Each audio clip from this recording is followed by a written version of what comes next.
Ask the Podcast Coach for September 24th, 2022. Let's get ready to podcast. There it is. It's that music that means it's Saturday morning. It's time for Ask the Podcast Coach, where you get your podcast questions answered live. I'm Dave Jackson from the School of Podcasting.com, and joining me right over there, the one and only Jim Collison from TheAverageGuy.tv. Jim, how's it going, buddy? Greetings, Dave. Happy Saturday morning to you. A little different environment this morning. I'm back on campus at Gallup where we got a program going on, and so I've got some students learning some software development fundamentals. And so I'm in the studio, which I haven't done a lot of studio. It's been a while since we've done this.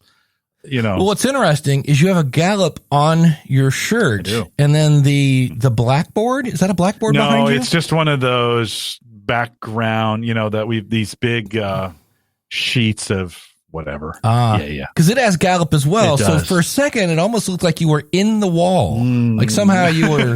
Yeah, the words continue. Ooh, it does line up perfectly. Like Jim is invisible. Somehow he's been trapped in a wall. It's a green screen. I kind of wish now I'd have made him do green screen, but this is what we want. This printed, we can change it any time we want type deal. Oh, nice. So, yeah, nice little background. Good to be. The big thanks to Gallup for letting me do this, hobby work. This is not technically Gallup work. I wouldn't necessarily, but since I was in the office, they let me do this. So thanks to Gallup for doing that. Very cool. Now you don't have your coffee with you. Well, look at me. I'm getting all out of sync already. See, it's throwing me. No. I know. Hey, we'll pretend. We'll do the pour. We'll pretend. There we go. Because you can't miss the sound. Of course. That invisible coffee pour is brought to you by Mark over at podcastbranding.co. If you need something to look great, so let's say you need artwork for your podcast, perfect. He's got it handled. What if you want, a lead magnet? Perfect. What if you look at your website? I was at a website last night that was absolutely horrendous. I believe it was soundslikeacult.com that I was just like, ooh. Now, on one hand, they have a website. We're going to talk about websites here in a bit. But Mark could easily help them a lot. And so the great thing about it is Mark is a podcaster, so that's always helpful. You don't have to explain that it's like a radio thing, but it's the internet. Nope, Mark gets it. And he's also an award-winning graphic artist. So he's going to sit down with you one-on-one to figure out what kind of brand, what kind of image you want to portray to your audience. And the beautiful thing is he's going to make you look great because remember, they see you way before they hear you. So check him out, podcastbranding.co. Tell him Dave and Jim sent you.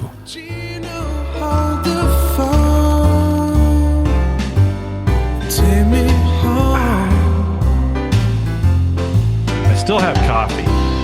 Big thanks to Dan Lefebvre over there, based on a true story podcast.com. If you're looking for something interesting, if you want to know a movie based on a true story is actually based on the true story, he's got over 200 episodes over there.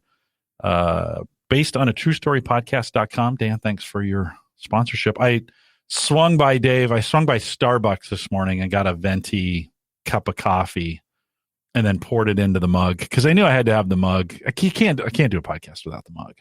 So that's poured right. it in. I'm good. They don't make coffee here on the weekends, and I can't brew any here. So I was kind of stuck. I guess I could have maybe gotten like a Panera box, something like that. But we got it done one way or another. We got it done. Well, we're going to talk a little websites this morning, right? Because first of all, Apple is saying, hey, make sure you have a website in your whatever your media host is. So if it's Libsyn, Captivate, Buzzsprout, etc.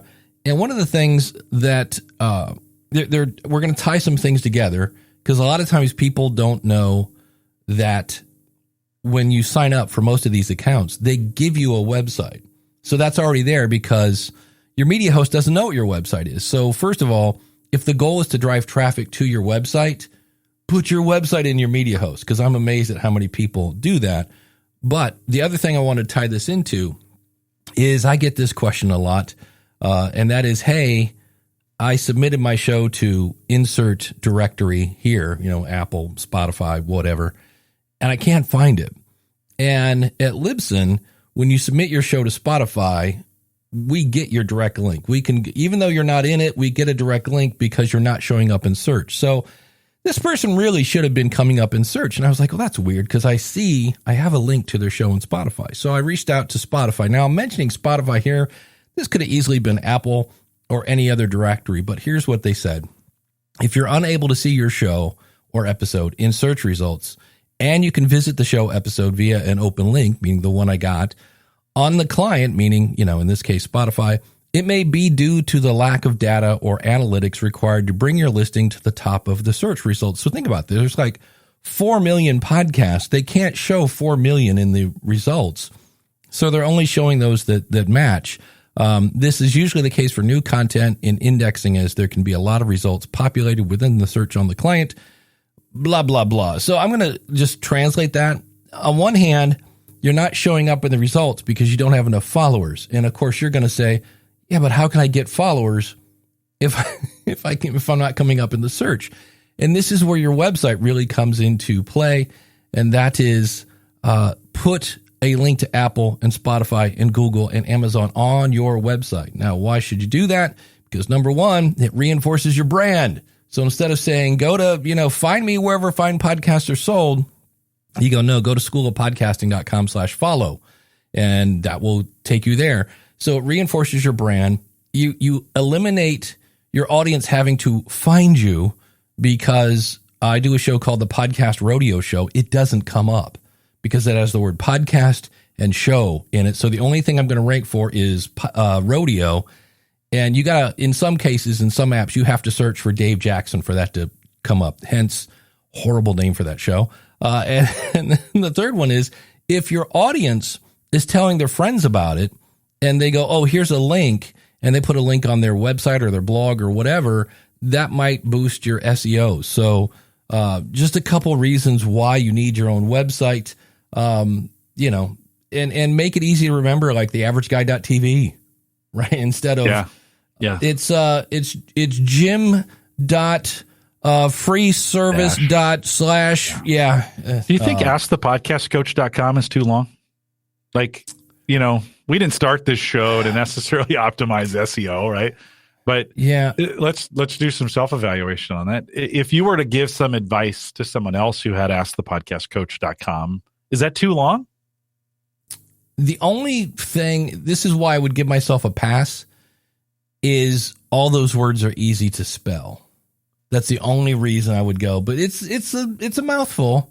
We got the in there. It makes sense though. We're teaching people to create passwords with long phrases, right? And you use, so to say askthepodcastcoach.com, it's the name of the show. I think it could get a little confusing if we had, say we were, the name of the show is Ask the Podcast Coach, but we got askthecoach.com. Like, then I think, because oh, well, it's shorter. Yeah, but it's not the brand, right? I think this is one of those situations where maybe longer is better than shorter because it sticks to the brand. And we say Ask the Podcast Coach all the time. So I think it can work. And they're not words that are hard to spell either, right? I mean, well, the other thing I always hate to see is people go, oh, just go to atpc.com, which I don't own. But then you're like, wait, what was that again? ATBC? No, ATP. P is in podcast. And it's like, Ask the Podcast Coach. And you're like, why didn't you just say askthepodcastcoach.com? Right. Yeah. So, I agree. And then I had somebody else that they thought, which I guess, hey, if I got a website from my media host, I have to use that. Like, that's why you gave it to me. And I'm like, no, we give it to you because you might not have your own website. And their goal was to drive traffic to their website. And every episode was directing back to the media host. And I was like, no, if the goal is to, drive traffic to your website, number one, you can delete the one from your media host. Now that's up for debate, because some people are like, well, on one hand, if I have two websites promoting my podcast, then I've got, two irons in the fire promoting me. And I'm like, yeah, I guess as long as you got your call to action in your show description or on that website. So for me, I always say a podcast is like just think of it like a blog post with a player in it, but behind the scenes, you've got that whole syndication thing. And then, just put your show description on your website. And I also see this a lot where people will take, all the different media hosts have a way where you can get just like a big giant box of like 5 episodes and you just stick it on your website and it updates automatically. You get absolutely zero SEO for that because behind the scenes, that's not even on your website. It's on, it's on the media host. So write up your description on your website. That'll help you get some traffic, and then just smack your player in there and you're good to go. And then I always love, having a link there on your website to, make it easy to get to. So something like I'm sure I asked the podcastcoach.com/follow. I'm going to guess I probably have set up something so that you don't have to go even just saying, fine, it's on my website. No, make it super easy to find you on your website by going, it's, ask the podcastcoach.com/subscribe or /follow or whatever we had, so you can use both websites. Just realize that by default, there, and Mark did I get the links wrong? But it's the one and only, and are you in Florida? No, he's in the car. Or he's flying, one of the two. Yeah. He could be that could be a Cessna he's in right now. Hey guys. The one that, Happy Mark, Saturday how are morning you? to you? Good. I'm calling in today not as Mark from podcastbranding.co. Not calling in as Mark from resourcefuldesigner.com, although I would like to say that I just recently published episode 300, and on September 30th, I'm celebrating 7 years of that podcast. Yep. No, where's my applause button? I had one, dog. There it is. There we go. Too many orange buttons. There you go. No, I want to call in as Mark from Solo Talk Media today and talk to you about podcast monetization. Okay. To the man who wrote the book on it. I launched Solo Talk Media. That's how I got into podcasting. I launched it in 2013. For those who don't know, it's a network that I created with one show to begin, and I do TV fan show podcasts. Okay. Ever since I started that, I had a website, and on the website, I had a support page with, I've only done PayPal donation button, and they can either do a one-time donation or a monthly donation. In the 9 years that I've been doing podcasts with Solo Talk Media, I've made probably somewhere between $800 and $900 over a course of 9 years with people sending one-time donation. I had a few people that did like $5 monthly for a year and that sort of stuff. Now, during all that time, my call to action was always that, something along the lines of, if you're enjoying what I'm doing, this podcast, I put a lot of effort into it. If you don't know that, I do this podcast during the TV show season, which may only be 10 weeks, but I still have to pay for this podcast and pay for website hosting and all that beyond this for the rest of the year. And if you would like to help offset some of those costs and support the show, then you could visit solotalkmedia.com/support. So it was always something along the way. Help me pay for the podcast while the podcast is not running. And as I said, I've gotten between $800 and $900 over the course of 9 years. Then a couple of weeks ago or a month or so ago, I heard somebody, and for all I know, Dave, this might have come from you because I really don't remember where I heard it. Somebody said that you should not ask people to support the show. You should instead ask them to give back. So when I recently, 4 weeks ago, I launched a new show, the Rings of Power podcast, Tales from Middle-earth, which is about the Amazon TV show, The Rings of Power. And I launched that 4 weeks ago, and I changed my call to action to simply be, Solo Talk Media is a listener-supported community. If you find value in what you're listening, if this podcast is entertaining you, if you like what I do and you would like to give back, visit solotalkmedia.com/support. So that's my call to action now. In 4 weeks, I've received $425 in support. So I stopped asking them to support the show and help me, financially cover the show, to just, if you like what I'm doing and you want to give back to me. And I've got half the amount that I collected in 9 years in 4 weeks. Now, with some context, in those 4 weeks, I'm getting about 1,000 downloads per episode. Because my previous podcast, a lot of people followed me over, and I was getting a lot, some of those podcasts, I was getting close to 10,000 downloads per episode. So I have, so far right now, I'm about the 1,000 per episode mark, to give you some context with that. But I thought I'd share that, just changing my call to action to, if you'd like to give back, as opposed to support the show. I think there's two things that help that work. One is if you're getting value from this, so it makes them kind of reflect like, hey, this was cool. This was a cool podcast. Can you give some of that back? I think for me, the difference between the two, and depending on how you do it, and I'm not saying you did this, but I've heard people give the other kind of approach, like, hey, this is expensive and I'm working hard. And you sound a little bit like there's a potential there to sound like a whiner, which you're not. But you're kind of like, hey, I'm working hard and I'm not making any money and you should be helping me. Where the other one is more like, hey, if you like this show and you're getting value from it, how about giving some of that back? I don't know. What do you think, Jim? You look deep in thought. Yeah, no, Mark. So are you saying just that term support the show isn't as effective as asking them to give back? Is that the fundamental switch? Well, and I wish I could remember where I heard that from, but I don't know if I read it or if I heard it on a podcast, but somebody said that just psychologically, people are more inclined to give back to something they like than to support something. Support has some other connotations to it where just giving back, people are saying like, yeah, I like what Mark's doing. I'll give back to him. Here's $25. Here's $10. Here's $5. And so my guess is you heard that from Jen Briney. Because I know if you want to see Mark's work, congressionaldish.com. Maybe not. Well, I honestly, I don't listen to Jen because I'm Canadian. Yes, sure. So good point. She is one of my clients. Wait a minute. U.S. politics aren't appropriate in Canada? What the? Come on, Mark. I thought they were good everywhere. I love Jen to death. She's a great person, all that, but I don't listen to her show. Yeah. Daniel says that it's a gift versus donate study was on nonprofits, but they didn't study other words like give or support. There was Daniel had a Twitter thread about it. So there you go. It might have been from Daniel that I heard it then. So. Mark, last week, I didn't do a show this week, but last week at the end of the show, I did an extended call out for our Patreon, for my Patreon account. And a listener who had been part of the show for, 6 months, it kind of toned it down a little bit and was just like, if you want to, and I use the word support. So I may take you up on this and say, if you want to give back, see what that does to the audience, because I can flip that switch, just right away and do it.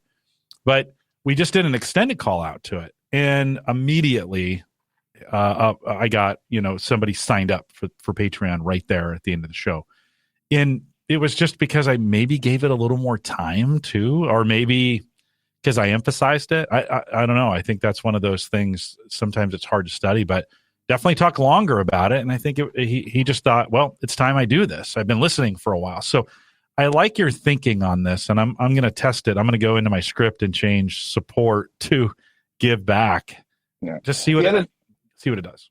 Yeah, the other thing I just want to mention is I mentioned it at the beginning of the show. So I basically start off saying, welcome, I'm your host, Mark Ducote. Before I go anywhere else, just want to remind you that Solo Talk Media is a listener-supported community. So I start off the show with that, and it's very, very quickly said. And then as I'm ending the show, I basically say, thank you very much. That's all we have for this week. Before I go, I just want to remind you one more time that Solo Talk Media is a listener-supported show. So I'm reminding people at the end of the episode as well. Right. So, and I do same as you. I mentioned at the beginning, big thanks to our Patreon supporters, and I'm using that word support in that. And then at the end, we say, if you want to support the show, you can head over to theaverageguy.tv/Patreon. Yeah. And I know that a lot of people say, like, the end of the show, many people drop off there, but I've got the type of podcast that most people, like, if I look at the consumption rates, most people watch or listen right through to the end just for the nature of the podcast. So I'm lucky in that aspect. Yeah. Nice. So. Dan says this sounds like the Value for Value initiative. Kind of. Exactly. Same wording. Yeah. So I just want to say, the difference of, making $800 in 9 years as opposed to making $425 in 4 weeks. I'm going to keep going with it.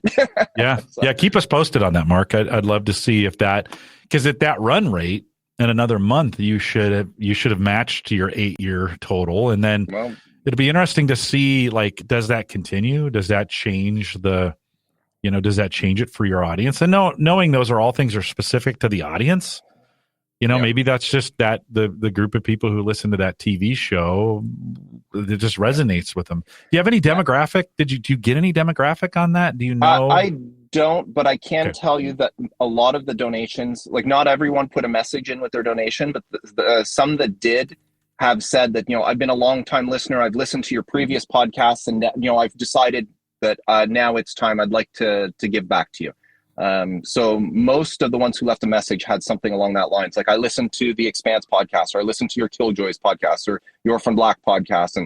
And I've always, liked what you did, and, here's a little bit to help you. So, along those lines. So it's not like it's a brand new show and all of a sudden people are like, oh, I'm loving this show. A lot of it is what I've built up over, 9 years of podcasting here. Mm-hmm. Coach Dave asks you a question, Mark, in this. He says, I wonder how much of Mark's delivery and energy level with the new message makes up some of that difference.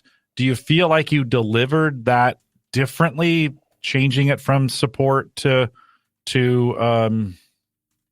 I don't know.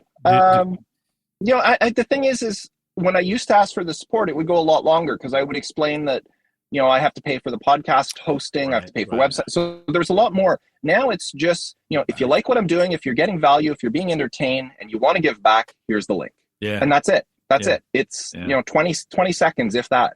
Yeah. That's a good way of saying it. I'm going to rip that off. Thanks. By all means. I'll practice that because I think it's a good way to say it. And it's less begging. Dave, you said it here just a second ago. It's less begging and more, and you're not trying to guilt people into it. Hey, they know this is expensive. We don't need to tell them that anymore. Yeah. I think, hey, if you've gotten value out of this, we got a way for you to give back. Yeah. There you go. Yeah, we're going to bring up Chris Nesi, who wants to, from House of Ed Tech, who's wanted to jump in on this conversation. Can you stay on for a little bit? Or you got to go? I've got just another 2-3 minutes and then that's it. Stay on and then drop when you need to. Okay. Hey, Chris. What's going on, guys? Happy Saturday. Yeah. Happy Saturday. Great. First, my new thing is I'm only allowed to watch this program live if I'm out here in the garage riding the bike. So yes. I'm learning and getting smaller. Good motivation. Nice. Good motivation. Yes. So I heard what Mark was saying, and I just sort of want to echo a lot of that, my show is geared towards teachers, and teachers aren't always willing to spend their hard-earned dollars on things like a podcast that they enjoy.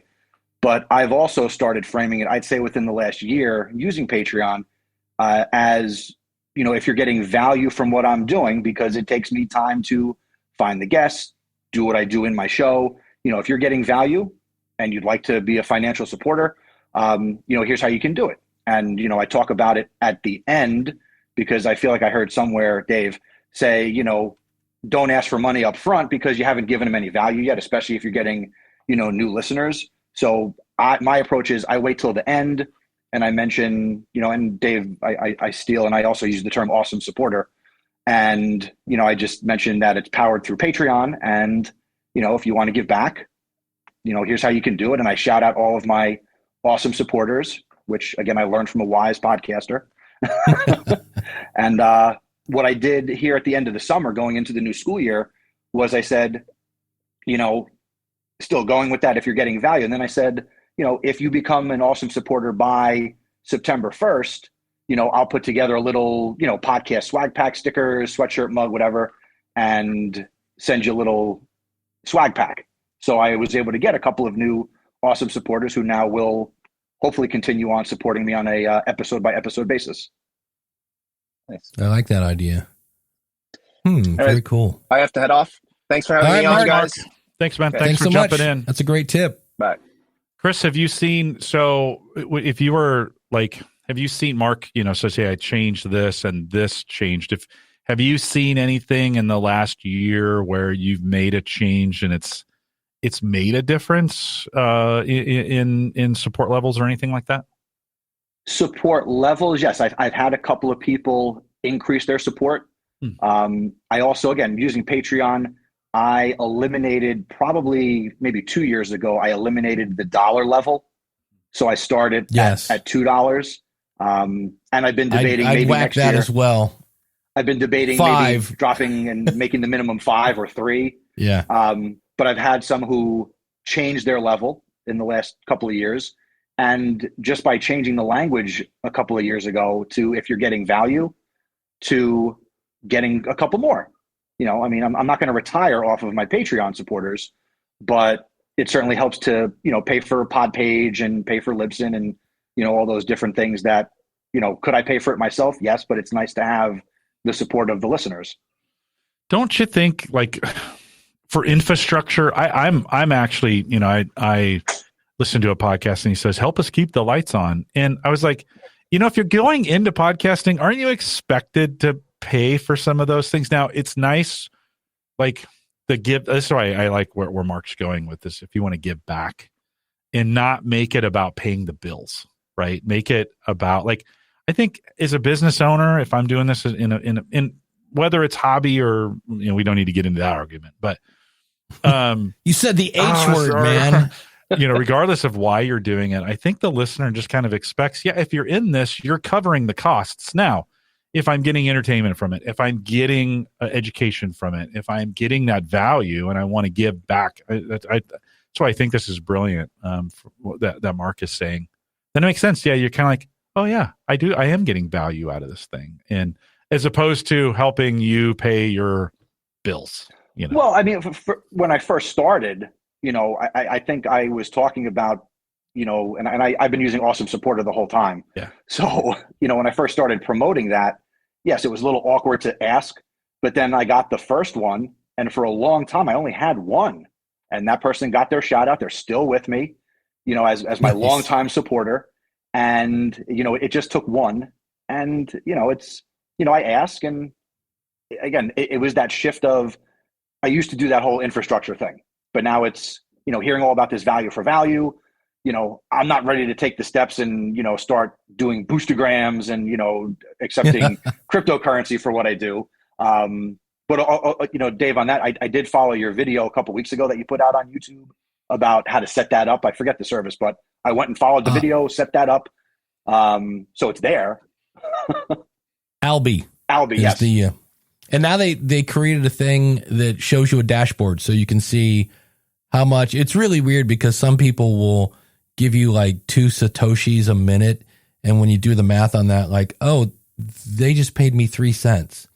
So it's an interesting thing, but that's the joy of Bitcoin and that whole 9 yards. But yeah, that's the thing. That's one of the biggest challenges with that is that if I donate, like one of the people are taking all sorts of numbers, like 2222 looks like a bunch of ducks in a way, well, that's like 87 cents or something like that. And 2112 is a famous album from Rush, and that's like, $1.06 or something like that. So it sounds like, wow, I gave you 2,000 Satoshis, and it's like, yeah, that's 75 cents. So, which, I'll take 75 cents, but, you mentioned that. So I remember, I think on New Media Show this week, yeah, they were talking about, if you give us, if you hit a certain level, we'll send you some stickers. And I quick did the math in my head. And I'm like, yeah, that many Satoshis is probably the cost of a sticker.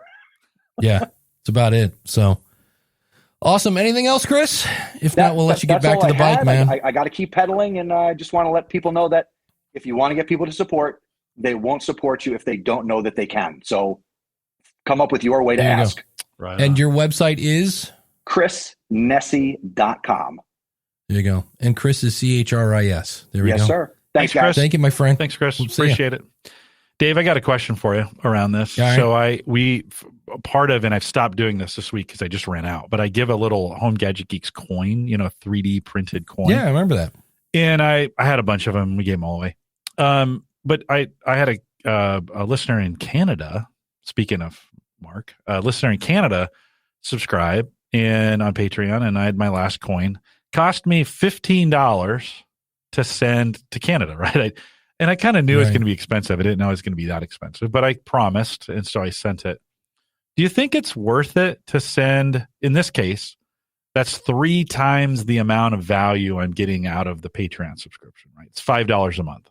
Now, chances are that this subscriber is going to hang on for a year or 2, right? Right. And so you're going to more than make that up. In business, we do this all the time. We call it a loss leader, right? We put something out there. Do you think that's good business though, to drop 15 on a $5 Patreon, thinking it's a risk, but thinking that may have long-term implications? I would say my knee-jerk reaction is yes. And if you're not doing a ton of those, you know what I mean? It's like, wow, I had this, I lost $50. I was just listening to Podland, and they're talking about how Acast has a minus 31% profit margin. Like they're just bleeding money, which is why they laid off so many people. And they said in the past they were focused on growth.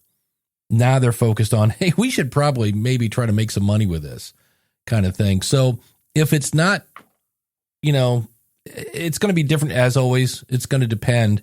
But I see it as, especially if it's something, because that coin is something that only certain people have. So that's kind of one of those, you can't get it everywhere. And it's a way, depending on what they do with it, that might have people go, what is that? Oh, it's from this thing. That's kind of the bonus of a t-shirt is somebody basically becomes a walking billboard.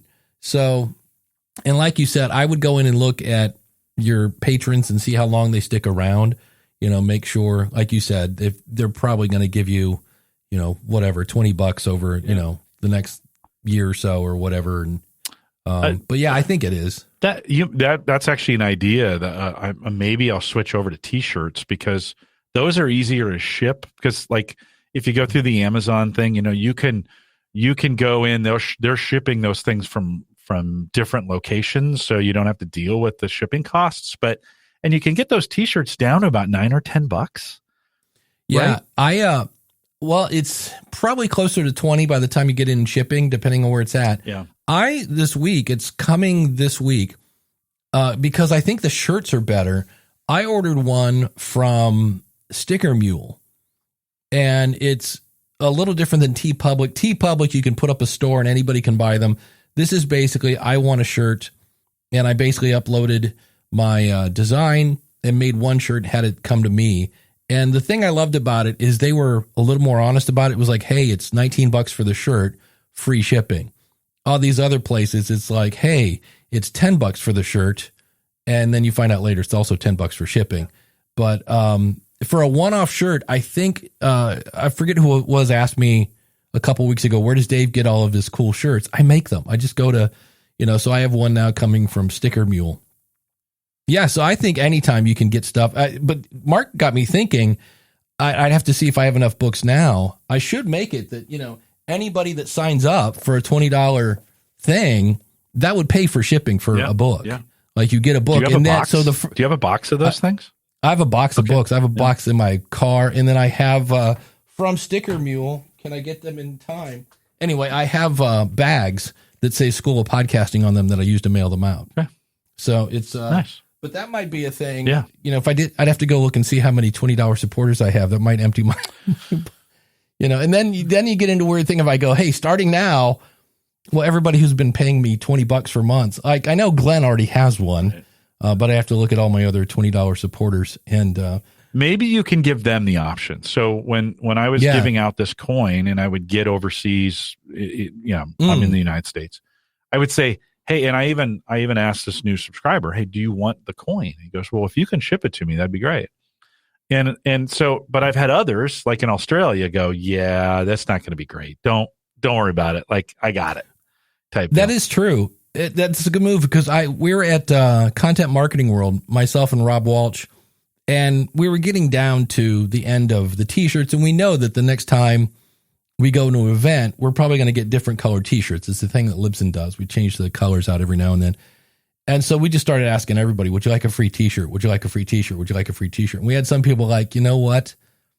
I'm not going to wear it. Like, I guess I could give it to my kid. They're like, but really just keep it. And we're like, okay. So that's cool that you did that. Cause there are going to be some people like, you can ship me the coin thing, but it's just going to go in my drawer and nobody's going to see it or whatever. And that's cool. So yeah. Cause again, if it's a patron, they're on your team. So they're going to let you know if it's not, that's not going to fit. I'd rather have a t-shirt than a coin or a, whatever it is. So yeah. And it wasn't super popular. Chris in chat says that he tried a limited edition 3D printed coin too. And Ironically, the guy who printed them for me is up in Canada, and he shipped them down. I think I probably paid $20 to get them shipped down from Canada, and then I should just have him hold on to a few, and then have him ship them for my Canadian listeners. Have him ship the coins, and I just reimburse him for it. He'd do it for me if I asked him. But maybe the next go around, stickers were popular for a while. I don't know if they're as popular now. But stickers would be an easy thing to do, to think like, I'm going to make a sticker, and if you're already on Patreon, everybody's going to get one of those because they're easy to mail. And then new Patreon supporters will get those with a thank you note from me or something like that. Just continue to think of ways to keep eyes on Patreon if that's what you're focusing on, right? Yeah, Daniel says you could do something like earn a challenge coin when you pay yearly or after 6 months of membership. That way, It's not a loss leader. Like, let them, when they've paid enough to where it pays for it, which basically means you're going to break even. But you could have it to where, it almost gamifies it when you've reached your 1 year status or whatever. Because you can go into Patreon. There are people that have been supporting me since like we launched that thing, and you're like, whoa, they gave me how much money over whatever 4 years or whatever. Yeah. And it's like $5 at a time. But if you do that for 5 years, you're like, oh, hold on. Gary says he recently bought a shirt from Photo Ripper. Photo Ripper, because his photography videos are so entertaining and fun. $47 with shipping, but it felt good supporting his work. I have been doing the whole listen on apps that stream Satoshi things, and it's weird because I was using one called Castapod, which basically is Overcast. Like, I don't know how that guy is able to do that, but he apparently stole a lot. He was inspired a lot, shall we say, by Overcast. And so I looked down the one day and it's like, hey, you're out of funds. Like, you've been listening to podcasts. And I kind of felt like guilty, like, because it's just one of those things where what I was doing was taking like $20 a month, throwing it into this thing, and whoever I listened to, and I was streaming, I don't know, it was like I think $1 an hour, which again is nothing. But I was like trying to spread it out to people. And then I looked down, I was like, oh, I'm out of cash. Can you take what you earn from others and just give that back away? That's what I can now with this Alby app. It's basically an online wallet. And so it is my input. So if you were to boost the show right now, this show is set up for that, by the way, you could send me a boost and it would go into my Alby wallet. And then I've also I could set it up to where I could go to other shows and, boost them and send it back. So in the end, the people that win are whoever's earning the fees on all the transfers or whatever. But it's just another, that's going to be a fun one to see what happens in like 5 years as the whole Bitcoin thing becomes more and more fun and things of that nature. So it'll be interesting to see. But there was another company, I can't remember the name of it, but and I'll put a link in the show notes. I'll have to dig it out. I just found them. For the record, I do have an affiliate with them, and I wish I could remember their name, but it's kind of like a TeePublic, only what they do, and not that TeePublic doesn't do this, but they are all about teaching you like what makes a good t-shirt and how to sell. It's almost like they give you the tools to make a t-shirt shop, but they also train you on how to do a t-shirt shop. And I was like, that's a cool, like the other ones are just like, here's the thing, upload your image and hit, set your price. It's super easy. And I was like, well, that's cool. But this one's gone like an extra step to really, get you going and because that's what you need. We're not marketers. We just want to make a t-shirt or whatever. And I did a quick search through my Gmail, and I am not seeing the name of that company. Is it Redbubble? Daniel had said, hey, it's Future Dave, and the t-shirt company I was trying to remember was Printful. Link in the show notes at askthepodcastcoach.com/408. Tell you what, since we're talking about our awesome supporters, open awesome supporters. From askthepodcastcoach.com/support. Looks like it's Max at aviationnewstalk.com. There we go.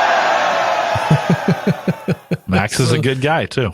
So thank you, Max, for being an awesome supporter. If you would like to be an awesome supporter, simply go to askthepodcastcoach.com/support. Notice I'm not going, since we're talking about this subject, I didn't say patreon.com/Dave Jackson, because if something comes along better, well, actually, there are things that are better right now than Patreon.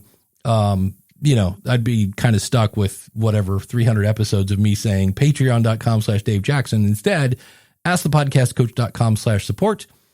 We just talked about Max over at aviationnewstalk.com. And Ask the Podcast Coach runs on Podpage. If you'd like to try Podpage, well, simply go over to trypodpage.com. It's an awesome way to make a website. And if you just can't get enough Jim Collison, then go over to theaverageguy.tv and check out Home Gadget Geeks. And when you think podcasting, think schoolofpodcasting.com. I would love to help you with your podcast.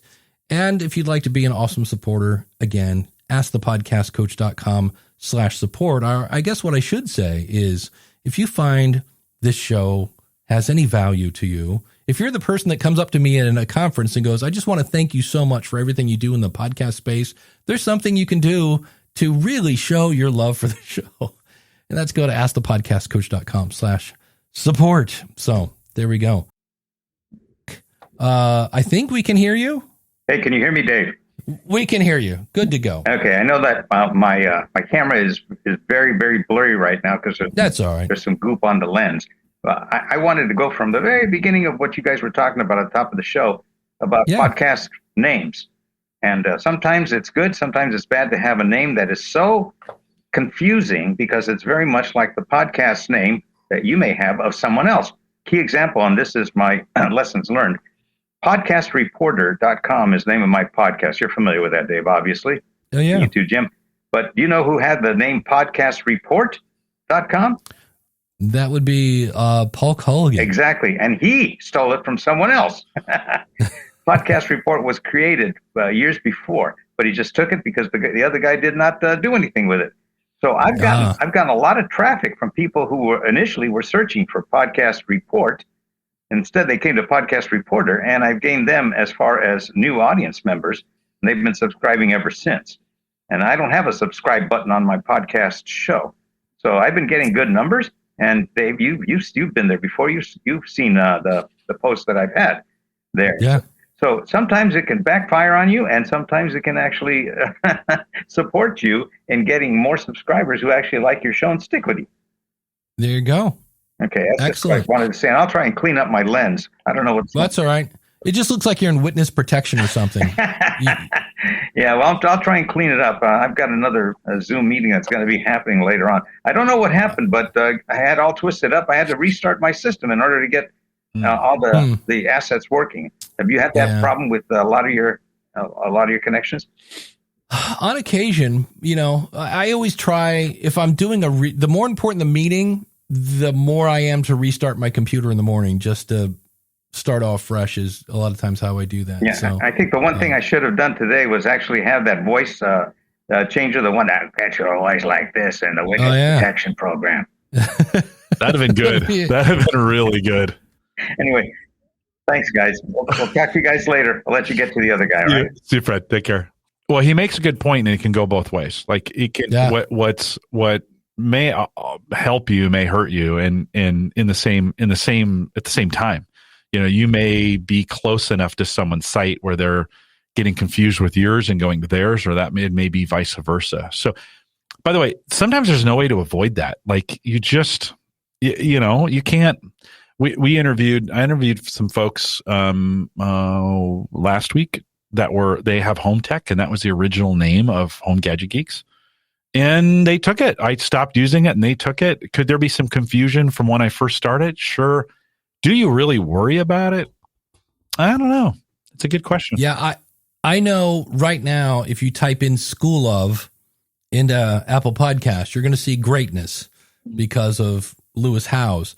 I might try this in October, which is in a week, I'm going to put podcast school - from the School of Podcasting just as a fun experiment, like change my name for a month and see if it does anything to a month may not to be boost enough, them. may not be enough for the engines to pick up on it. It would be interesting because if somebody's looking for podcasting, they're not going to type in school, or they might type in learn or whatever. But it's like if the first word was podcast, it'd be interesting to see, if that makes a difference or not. But yeah, there are. I always laugh. The last time I checked, I think there were 16 shows called Thinking Outside the Box, because I thought, well, there are 16 people who were not thinking outside the box when it came to their name. The other thing I'm noticing here today, I'm standing up, and I swear it looks like I have a green screen. Is it just me, or my headphones keep disappearing, or I don't know if it's the lighting or what? Yeah, I realize if you're, it does, but no. That's not a green screen. Yeah, that's you know what it is. So the top of your headphones are the same color as the background, and so it looks like we're getting a little halo around your head. From your head, yeah. There you go.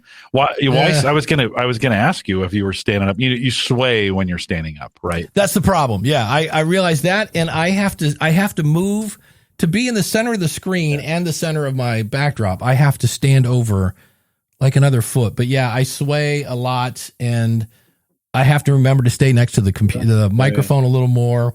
And I don't know if that's fun to watch. Let's watch Dave sway back. It's a little okay. It's a little distracting. I'm not saying that from my point of view. I don't care. But I've had people say to me when they're watching people who are standing and they're swaying, that's distracting, right? Yeah. One of the things we do I've been doing a lot of LinkedIn Lives lately for our Clifton Strengths work. And I use a headset in my office standing to kind of change.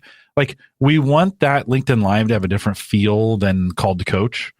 And so I change locations. I do it out of my office. I do it while I'm standing, and I use a headset. I have a pretty good headset, which helps do that.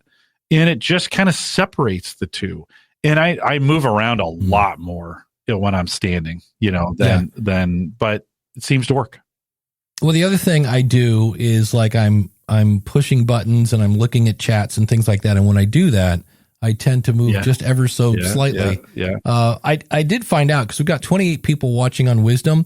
If you click the little plus sign under my blinking head, that will basically request to come up on stage. So if you're listening on the Wisdom app and you have a question, feel free to raise your hand. Of course, if you're watching live, just throw them into the chat. And if you want to jump into the video, you can go to askthepodcastcoach.com/join. And if we go back to DR's question on websites, if you have one, do you necessarily need or should have a S&M group? No, SM. No. Oh, SM group. So listeners can engage with each other. So is she saying small group? Small, have a SM group. I took it more like, do you have a Facebook group or Slack or Discord? Yeah, those kinds of things. You the quick answer is is I think what that stands for. Social media. There we go. Yeah. The tricky part of that is, and this is where it's scary, what if you do it, nobody shows up? So I can see why, because if you do and 3 people show up, then you should definitely engage with those 3 people. Yeah. But the problem is, if you do it and 3 people show up and then nothing happens, and it's just the 4th person shows up and they're like, wow, the last comment in here was from April. You've got to work it. In fact, it's better if nobody shows up than if 2 people show up, right? Yeah. Then okay, this isn't working this way. Hey, I have a Discord group, and there's probably 10 who are active, and the expectation is it's not going to be every day. And this is it's a very nerdy group. From we share deals and we talk about in depth coding and some some things around home automation and stuff like that. And the expectation is just not going to be every day. So none of them are clamoring. I'm not getting this is a dead group. No one's talking. Because they talk when they need to talk. They don't talk just because they're filling space. I have people at the School of Podcasting that just lurk. I'll see like, hey, you didn't see anything, blah, blah, blah. I haven't really seen you do much. And they're like, oh, I'm just lurking. That's, I really enjoy the group. I just like to watch. And I was like, oh, okay. Yeah. So, so it is what it is. It's groups are tricky. They really are. I really like my Facebook group for the School of Podcasting. I'm trying to get them to move to the built-in community that I now have in Podia.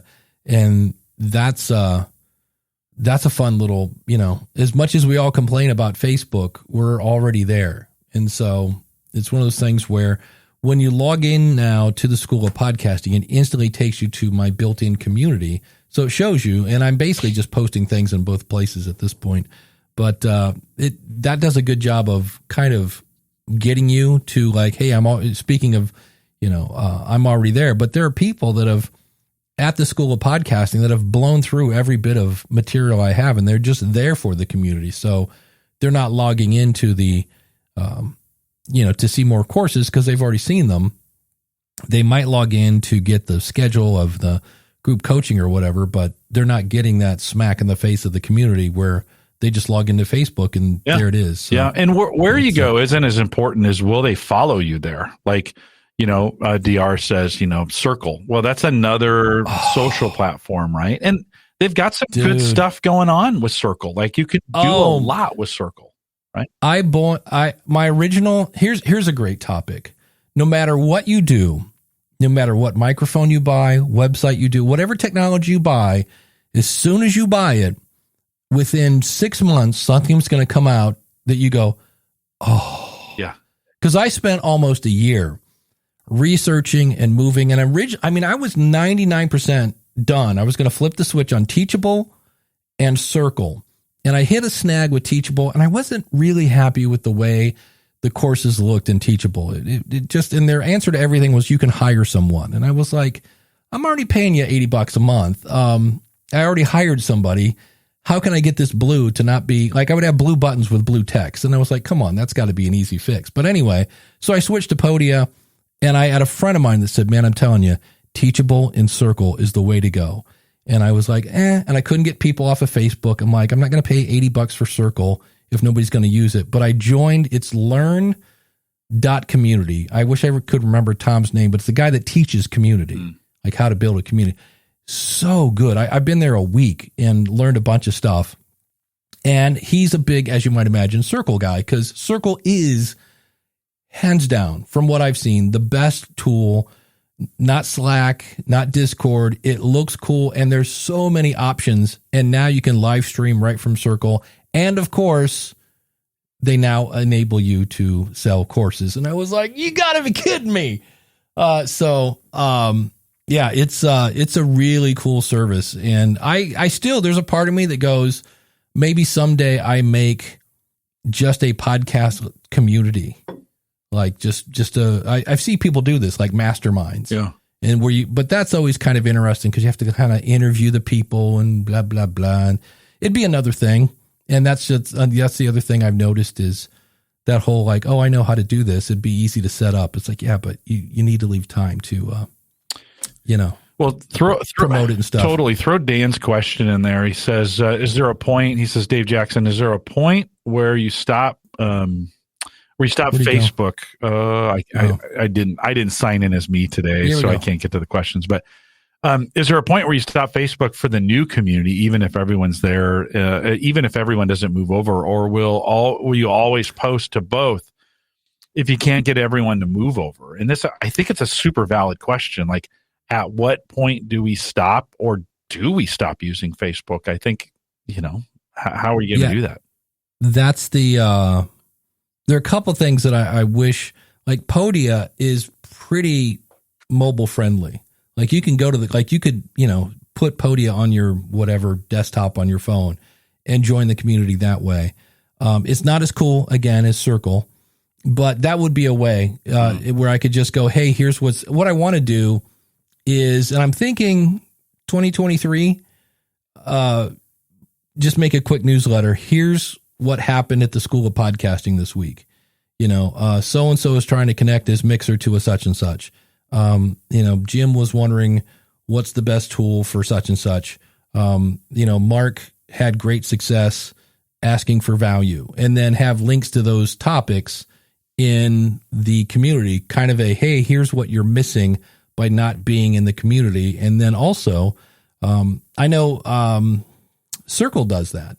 They put out a newsletter. Here's what people were talking about in Circle this week. And I was like, that's pretty cool. And Circle, again, because it's so cool, if you want, can generate that for you automatically. Podia does not. And that's, I really kind of go, because what I was doing was I was basing decisions on the audience I currently have, not the audience I will have in a few years. So I'm not upset. Podia does exactly what I needed to do for now, but I am limited on some things. And so it's like, I could tie Circle into Podia if I wanted to.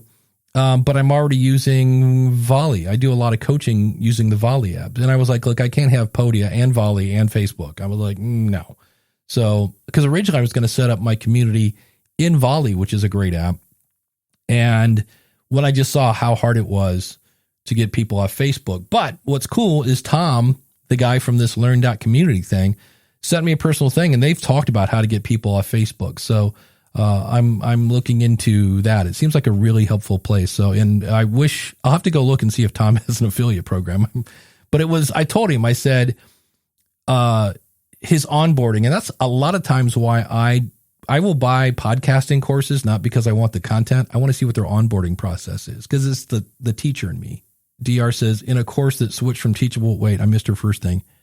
I'm in a course that switched from Teachable to Kajabi. Oh, yes. Kajabi is a great marketing thing. Just do not use them for your podcast. As the last time I checked, they do not have a 301 redirect. Now, what does that mean? That means if you start your podcast on Kajabi, it's going to live on Kajabi forever. And from what I hear, their stats are not, I know they're not IAB certified, but in theory, if you're on Kajabi with your podcast, you're not looking for advertisements. You should be using your stuff that you're selling through Kajabi as your own sponsor. But for me, not having a 301 redirect is a deal breaker for me. That's been on my list of deal breakers for a while. We moved our Facebook group when it just died. Like we had folks on Discord, and then I had a Facebook group and a Discord group, and I was maintaining both. And then the Facebook group just stopped. Like at some point, everybody made the jump. It worked. I have no problem maintaining two. It's just two places to go. Like I feel like I need to go as a podcaster. I need to go where my audience is, and meet them on the platform that they want to be met on, and not be the one like, we're only going to have one place. And if that means excluding you, then that's what I'm doing. Right. I don't want to exclude anybody. I want everybody to have access. Now, the Facebook group eventually just petered out. Nobody goes there anymore.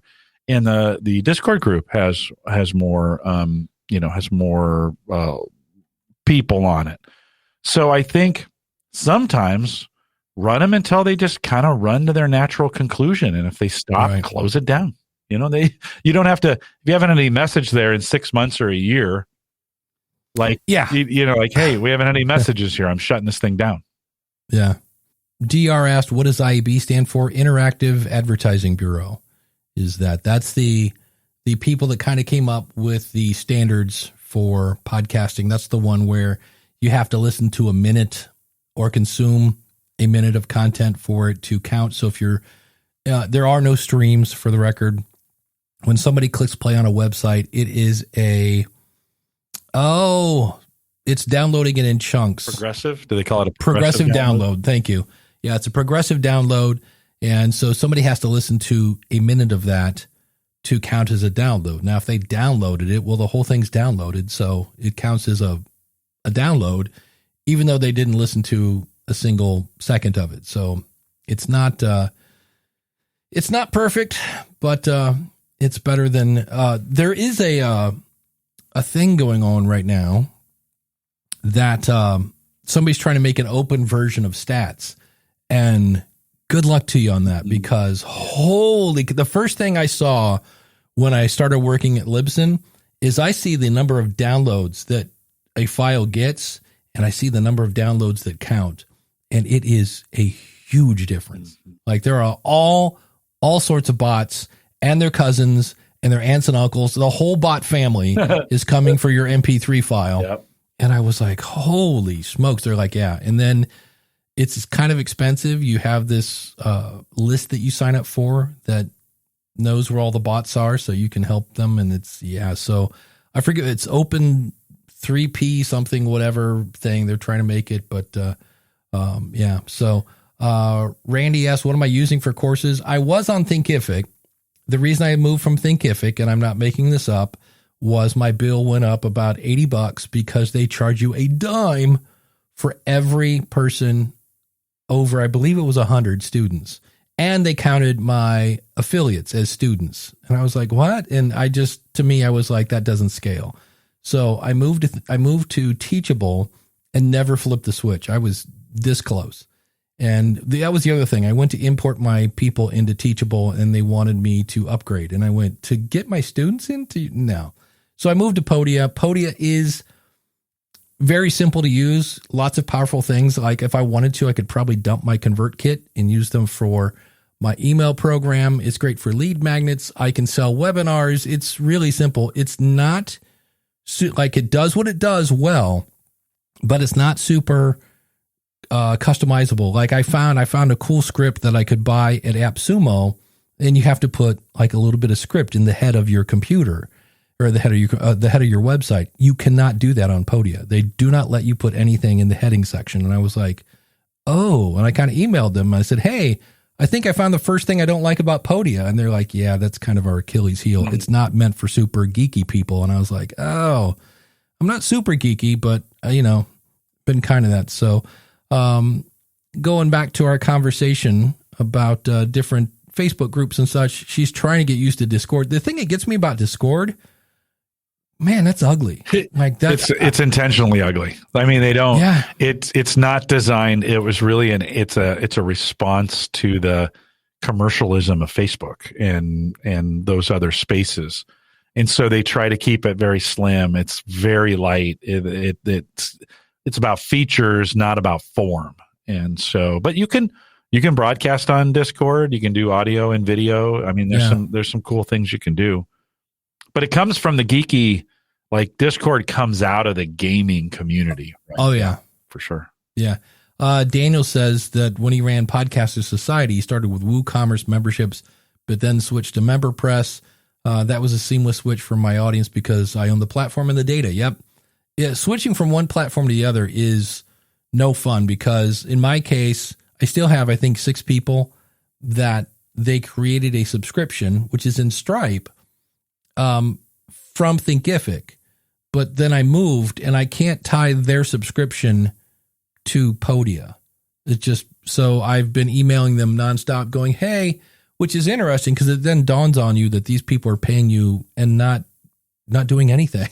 Like they're not even opening your emails that say, hey, this is important. Please open this. Hey, and then these are also the same people in 6 months that are going to go, hey, I've been paying you $50 a month for 6 months and I want my money back. And you're like, yeah. So start a membership, folks, kids. It's a heck of a lot of fun. So, and that's just the way it is. So, but, she's go ahead. DR says it's got to be pretty enough for me to keep coming back. Yeah. It's not Braille. I actually have to look at it. Yeah, but on the opposite side, I hear from individuals all the time who can't stand the commercial look of Facebook or of Twitter or of like they don't want the noise. They want a conversation. And I like Discord. I can do any of them. Doesn't matter to me. But they don't want the noise of Facebook. They don't want the advertising. They don't want so the point on Discord is to get everything out of the way so that you can have these discussions, right? And to Daniel's point, he mentions in chat too, threaded discussions. It's not Facebook. Like the strength of Discord is not to create threaded conversations. And so if that's what you're trying to do, Discord's not your tool. You got a hammer and you're trying to use it like a saw, Yeah. Well, I even reached out to the School of Podcasting because again, and what's kind of frustrating is the people that hear me go, hey, I've got this tool. It's free for you. It works on every platform. Come download this app and you and I can have one-on-one conversations, unlimited, and they don't move. But the people that do are like, oh, this is the best thing ever. Kim from the Pharmacist's Voice, I was at Podcast Movement. She asked me a question about Squadcast. I walked over to the Squadcast booth and had them answer it. She's like, okay, that was cool. So you can kind of tell them like, hey, here's what you're missing out. But it's tricky to get people to do that. Like you said, different tools do different things. And, it's a matter. Yeah. Like Discord really focuses on like rooms. Like, hey, if we're going to discuss these things, let's discuss them. It's a little like Slack in that regard.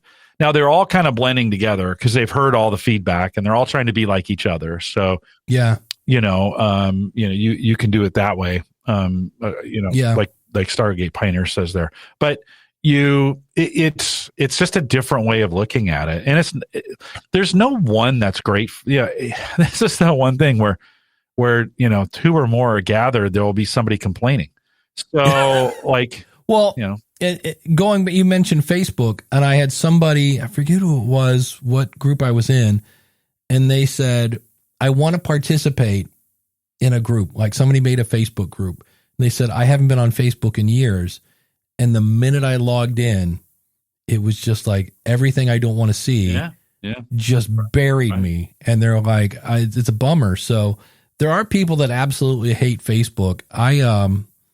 I've got good at hiding people. I do have one person that keeps posting on my profile, and it's weird at times. You have to be like, I'm just going to have to delete this person or block them or something, but it's like, they're not even asking for permission. I go to my profile sometimes, they go, did I post this yet? And I go, oh, actually you did. Okay. And then I'll like right in the middle of my stuff is their stuff. And I was like, I spoke at your event 3 years ago. Like, why are you posting on my profile? It's like, that's kind of, but that's one where I was like, Facebook, so. Yeah, it's, well, here's some good news. Next week, according to one Daniel J. Lewis, the Audacity to Podcast will be coming back, discussing podcasting 2.0. And after that, I'll be talking about censorship potential since iOS 14.5. So we all look forward to that. I was going to send him a message. I'm like, September has about 6 days left, 6 or 7. And you said you're coming back in September. We're getting close. Getting closer. If you're going to save your integrity, buddy, you got 6 days to do it. You said September. So Daniel, let's just you and let's have a talk for a second. If you missed the date, don't worry about it. It's fine. Yeah. It's okay. Yeah, we still love you. It's okay. It's fine. Like nobody's going to die. This isn't, we're not curing cancer or doing heart surgery. It'll be fine. But if you do hit it, awesome. Good for you. If you don't, it's still okay. Yeah. Here's a fun topic that I saw that again, kind of going back with websites and stuff. This was in Reddit, and they are using Anchor, so we won't hold that against them. But they said they're trying to share their login. I was wondering if there's a way to share a podcast on Anchor. And the answer to that is no. You get one email and that's it, so that multiple people can access the back end of our podcast. Has anyone ever experienced this? And there are I know with Libsyn, you have to ask, hey, can I add an editor to my thing? And we will add that. So it's not super easy, but places like Captivate and Buzzsprout make it pretty easy. But there's also, if you are on Anchor and you're like, because you have to be careful sharing your login name and password. That's not something I typically recommend. And LastPass is a service that I've used, and they have this cool feature where you can, and it's free to use. They have a pro plan, but you could basically have your editor, whoever you're trying to share a password with. And this could work on a website. It could work on anything. And what's cool about it is they get LastPass. You share your login name and password with them, and LastPass will fill it in when they go to that website without them seeing the login name and password. And the beautiful thing about that then is, in the event that person turns into a weenie, you can go in and take away their access to use that tool. And that's the thing I like about it, because, there are times when Bert and Ernie don't get along, and all of a sudden Bert's going in and deleting all the episodes, and you're like, wait, hold on. And you just take away their access and they can't get access to your stuff. So I'm sure there are other tools that do that. I know there's another, drawing a blank. That seems to be the theme today. Dave is drawing a blank. There's another really popular. Because you're standing, like that's it. All the blood is going to my legs. There could be some science to that. That might be true. Like, I know I have to stand. Sometimes when I want to think, I stand. Like if I'm sitting, I don't think I'm as creative as when I'm standing. So I do, like, maybe I should just go full-time stand. But man, I move around. I am a mover. So maybe it's better that I'm sitting down. Coach Dave had it. One Password. Yeah. Is the other popular one I'm thinking of. Share with Target. Yeah. So that's pretty cool. Boy, this is some. I would be really, really careful sharing password and password manager passwords. No, never. Lots of them have services where you can like that. They you can share certain things with them and whatever. Just be really careful with that. I would prefer maybe to have a secure document somewhere on Google or something where we shared those. I wouldn't be comfortable any kind of sharing with my password manager, regardless of what it is. Really? Yeah. I just, that wouldn't, I wouldn't, even if the service, even if they said, oh yeah, they can't see anything. Maybe. Yeah. I'd rather have a document, a secure document somewhere where that password is, that shared password for that. That would be my preference on that. Yeah. I always get nervous because you have one password to get into all of your passwords. And I remember once it was like my password wasn't long enough. They had updated it and said, hey, what's blah, blah, blah. And it was supposed to be 5 characters or supposed to be 7 characters and mine was 5. So I had to add 2 characters to my master password. And it was the whole time I'm typing it. I'm like, okay, I got to make sure I get this right. Cause if I get it wrong, I lose all my stuff. And I don't do any banking. I don't do any credit cards. It's just login names and passwords.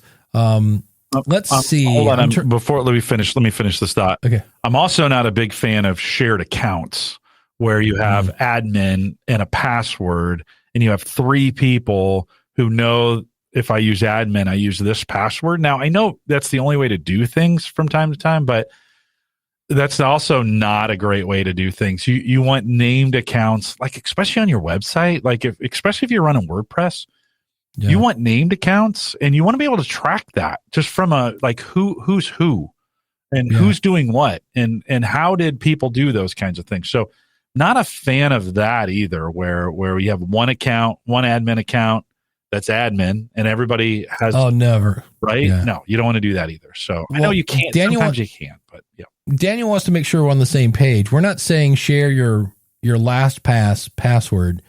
I go into LastPass and I forget exactly. It's been a while since I've done this. You go into your LastPass and say, yeah. No, I understand. You understand? Okay. Yeah. I'm not a fan of those. I'm not. I don't like. That's not a.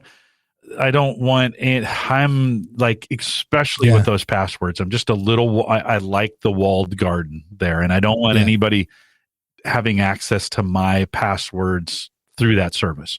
Any of the services. It's not just LastPass, but any of the services. That's my threat profile, right? That's what I think. Doesn't mean you can do it. I don't want anybody to have access to to that. And if your login to WordPress is admin, do not change that immediately. Yeah. Holy cow. I'm trying to think of a British word for weenie. A weenie is, let's go this route, Craig. A weenie is wiener is sometimes used to describe a hot dog. And so when I say a weenie, I'm talking hot dog-ish kind of thing. So, somebody who's, it's not a compliment. Let's go that route. When I say don't be a weenie, it's a polite way of saying things that aren't polite. Let's see here. Richard says LastPass has share function for a single password. Yeah, that's what we were talking about. And I don't like it. And Jim is saying, I'm still not. No, sorry. Not for me. Not for me. Yeah. Right. Yeah. Yeah, exactly. Uncle Marv's in the same boat. Sharing passwords? No, sorry. Yeah. Excellent. Yeah. So there we go. I need help with rethinking. This is from Facebook. And this is a long question, but I think this is a good discussion for the last 15 minutes here. I need help rethinking my interview questions. I've been using the same interview questions for a year now. Now, right there, I kind of twitch a little, and I feel like they've gotten stale. Okay, sometimes I get very interesting answers that I can build more on or more questions on and tend to be lackluster. depending on the guest. The intention of my podcast is to talk about people's undergraduate college experience in a particular field. I ask the basic questions about the field and how they navigated their experience, but was wondering if there are more engaging questions to ask. This is my questions outline, and I would love to get feedback on it. So the first question is, can you tell me a little bit about the area of interest? Did you discover any misconceptions about the field? For example, what people think the degree is versus what it actually is. Another question, going back to before the degree, how did you get into this field? Did you know since childhood that you wanted to be in this field? Next question, what were some very difficult things about either the classes you had to take and or the college experience? Were there times that you felt like quitting? If so, what helped you push through? How did you navigate the college experience? Was it a lot of work to figure out how to sign up for classes and figure out which ones to take? What are some of the helpful tips you can share from your experience in college or after college? This could be anything from dorm room hacks, interview tips, and anything in between. Are there any things you would have done differently if you could? And so what are you doing now? Is it related to the field you graduated in? If not, then is there any specific reason why you switched to something else? And so I saw that and was just kind of like, My first question is like, who's your audience? Because if I'm interviewing somebody from field A and then field B and field C, the only thing I can see there that would overlap would be stories about the college experience.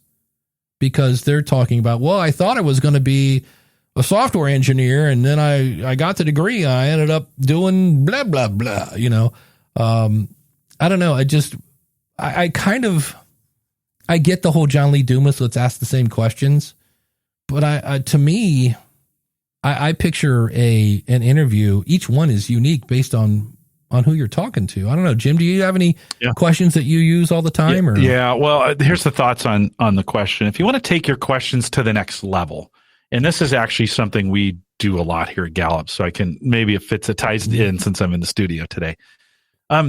With the questions you're asking, you should have some very clear, we call them listen for. So I know that kind of sounds weird, but as you're asking the question, you're looking for some kind of answer in it. And then with that listen for, we actually score those. Now we're looking for some specific things when we're asking questions, but I think too, as a podcaster, it's good to have some ideas of like, when I'm asking this question, what am I really looking for in the answer? What am I wanting to get out of that answer?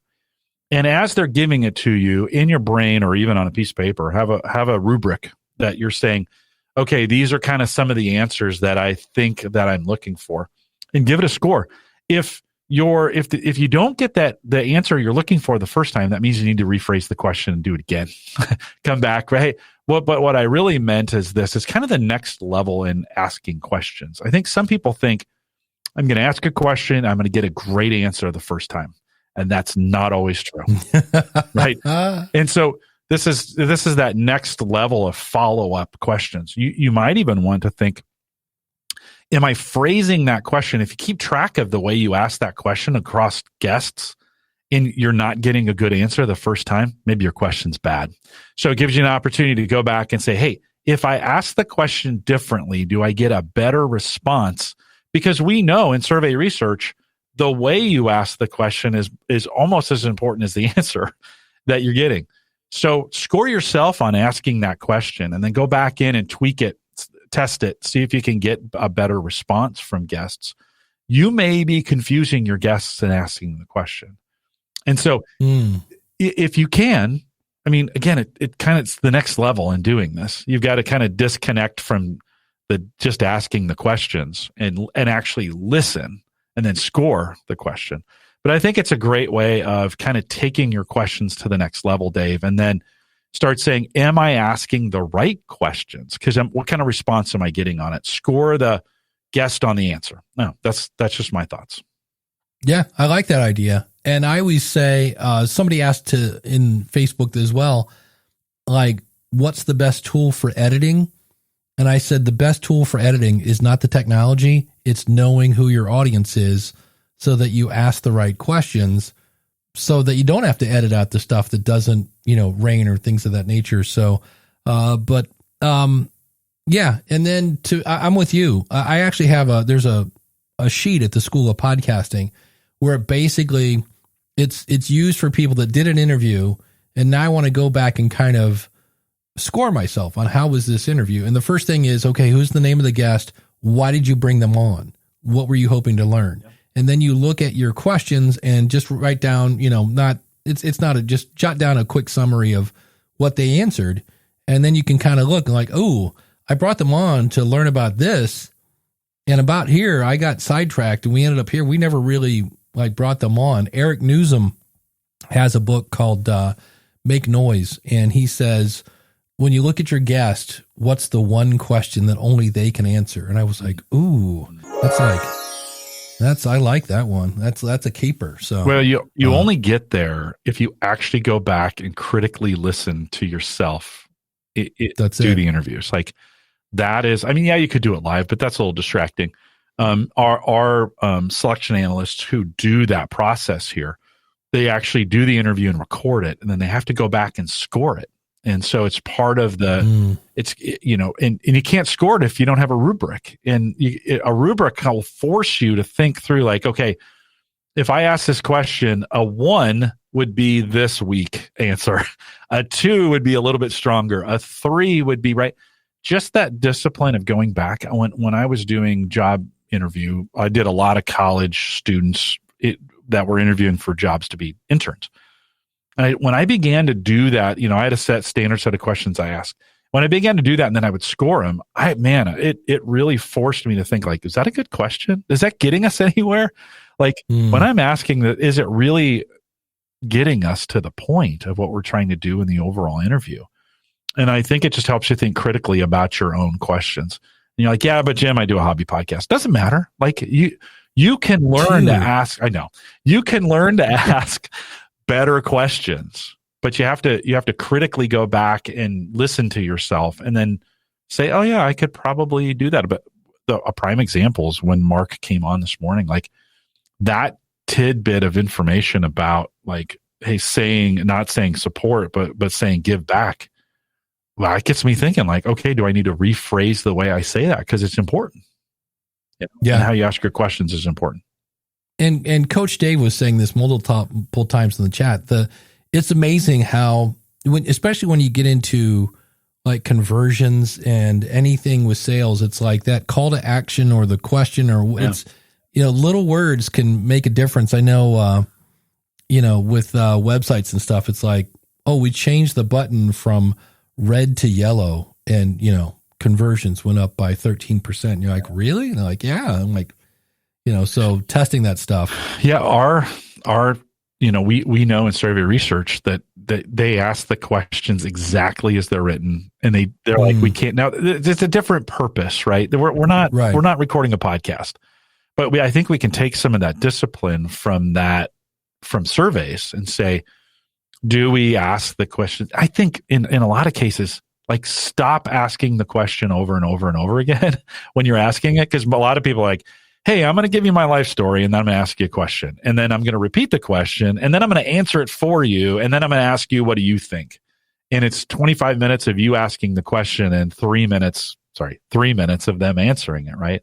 We got to just get out of our own way and just ask the question. Well, that, and make sure the last thing you say is the question. I used to do this, and I think where people will go, so Jim, what was that time when you did the thing? And then you'll explain why you're asking the question. Because, sometimes you do this and then a thing. And I remember in 79, you did this. And then back in 84, you did this and blah, blah, blah, blah, blah. And Jim's like, what was the question? Because you asked it like 5 minutes ago. So instead go, hey, I know in the 80s you did this and then you walked into this and blah, blah, blah, blah. And so why do you blah, blah, blah, blah, blah? I used to do that, and my buddy Eric K. Johnson was like, "Yeah, don't do that." Like, end your question with the question. I was like, "Oh wow, that makes sense. Yes, it does." And then stop talking, and then shut up. Yeah, exactly. Yeah, that's. I did an episode last week, kind of talking about why Joe Rogan is popular, and I found a video of him talking about podcasting, and he said, "Number one, I don't have a co-host." because he considers it a dance between himself and the guest. And he goes, I basically, his thing was the skills you need to be a good podcaster are listening and thinking. And I was like, yeah, okay. And he said, when I ask a question, he goes, I'm doing nothing but listening to you. That's the only thing he's doing. And he goes, but I'm also kind of thinking like, what's the next question or whatever. But, it was interesting to see that, but that is the key, I think, to all good podcasts. It's not what comes out of your mouth. It's like the thinking and the listening that then helps you shape what comes out of your mouth. And that's, it's not as easy as it looks. Again, the good ones make it look easy. Pre-written questions are not always a bad idea.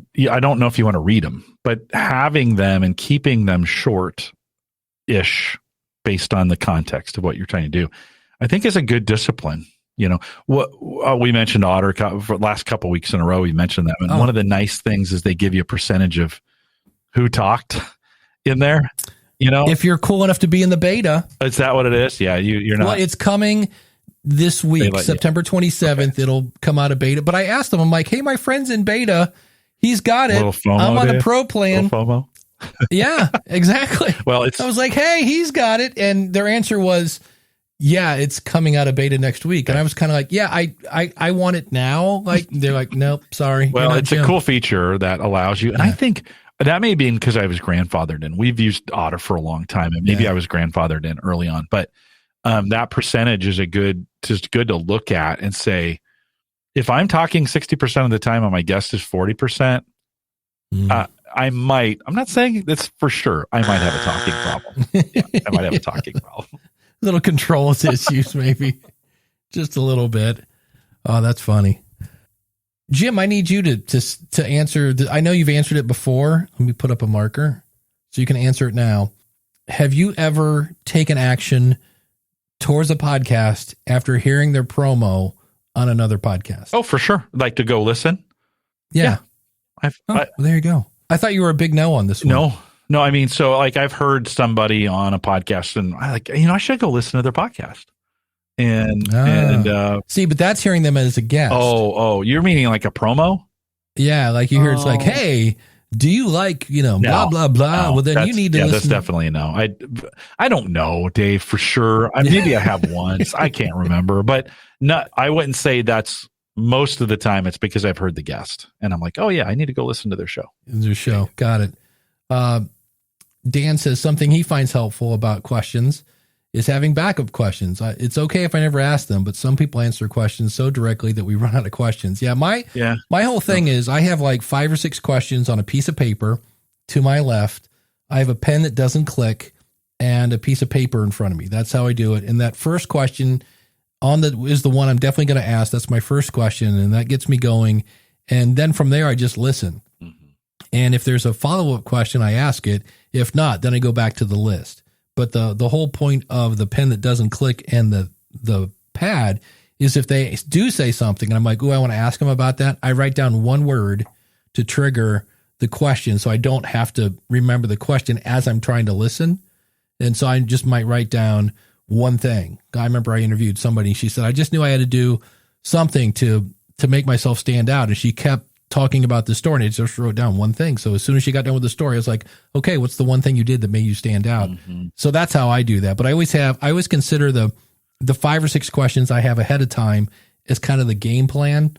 And then I will use that in the event there isn't some cool story that pops out that I want to follow that way. But that's what I would say. Interview somebody way before you do a real interview. Interview your aunt, uncle, kids, parents, whatever it is, because doing an interview is crazy in your brain, what's going on, because there's a lot going on while you're listening. So a couple quick questions here and then we'll wrap up. Someone should host a Newlywed Game show format episode of Ask the Podcast Coach to see how well Dave can guess other response. That would be interesting to see. Well, you had the right response. I didn't hear the right question, So maybe it was the way you phrased it. Maybe you could phrase that question a little bit better so I truly understand what you were thinking. Well, Jim, what is coming up on Home Gadget Geeks this week? Yeah, I took the week off. I do that from time to time. Actually had a guest cancel and move to a later week, and I I asked around. Nobody said they wanted to join me. So I took a week off. But let me just say on the way out, International Podcast Day, right, happening here on the 30th. If you get an opportunity to interact with it, there's graphics and all kinds of stuff on the site. If you want to tag it, you got some stuff coming out, you should do that, International Podcast Day. So don't forget, September 30th. Yeah. And I believe the website is internationalpodcastday.com. Super easy to remember. I think they got a good site. Yeah. So that would be 18 years. Really? Now. Yeah, right. 2004? Is that when they started? 2022. Oh, like that's when podcasts started, not international. I was thinking. Yeah. So that's the goal. Why it's September 30th is, in theory, that's podcasting's birthday. Yeah. So I'm not sure how long Dave and Steve have been doing that. Good guys, by the way. Good guys. Very responsive too. Yeah. Very cool. What about you? International. Well, first things first. Daniel mentioned this. Happy 10 years to John Lee Dumas. Oh, nice. He's just celebrated 10 years in podcasting, and congratulations to Jen Briney of Congressional Dish, who just got on CNN for the second time. So that was really cool. On the School of Podcasting, we are talking about, do you take actions on promos when you hear them? That's the question of the month. And then I've got Sunny Galt, who has a resource for people that are running networks. It's kind of a network mastermind group that she's running. So I have her on. We talk about podcast networks and what you can learn and things like that. But we will be here every Saturday, 10:30 Eastern at askthepodcastcoach.com/live. Thanks to the chat room. Thanks to everyone on Wisdom. And we will see you next Saturday.